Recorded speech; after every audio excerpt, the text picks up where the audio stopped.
Kenapa terjadi inflasi? Jadi ada dua alasan ya, ada dua specific rules ya. Jadi ada yang namanya itu demand pull inflation sama ada yang namanya cost push inflation ya.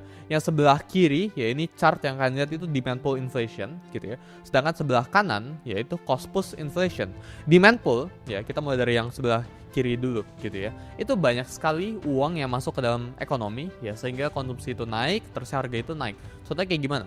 Banyak uang masuk dalam ekonomi ya, itu kayak gimana cara masuknya? Itu di saat the Fed ya, atau itu di saat pemerintah itu sedang mencetak duit. Jadi cetak duit atau turunin suku bunga itu demand pull inflation. Jadi ketika duit itu baik sekali beredar dalam ekonomi, konsumsi itu bakal naik. Ya kayak contohnya kita ngomong di tahun 2020 ya, COVID era ya, pemerintah US government itu kasih $2.000 ke setiap orang. Terjadi yang namanya itu demand pull inflation karena semua orang itu jadi melakukan yang namanya itu spending. Semua orang itu jadi pun dapat duit secara instan tiba-tiba ya, semua orang di rumah dapat $2.000, semua orang dapat jutaan rupiah gitu ya. Terusnya jutaan rupiah ini dipakai buat konsumsi, dan ketika konsumsi ini banyak sekali alias ketika demand ini tinggi sekali, maka produsen ini bakalan naikin harga buat ngejas ya, karena supply demand ya, hukum dari supply demand ya. Ketika demand itu banyak ya tapi supply-nya itu biasa aja, maka harganya itu akan naik. Tapi vice versa, ketika supply-nya itu baik banget tapi demand itu sedikit, maka harganya itu akan turun ya. Ini hukum dari ekonomi kita ngomong gitu ya.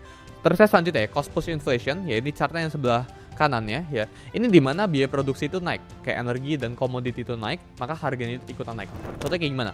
Misal teman-teman itu tahu JNE ya, atau tempat-tempat pengiriman gitu ya, kayak misal Gojek dan sebagainya. Gojek dan sebagainya ya, itu bisa naik ketika BBM itu naik.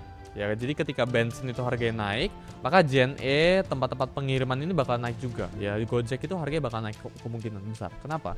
Karena ya buat Gojek service ini ada, ya butuh bensin yang available. Jadi itu yang disebut sebagai cost push inflation ya, dengan bahasa yang gua rasa lumayan simple ya.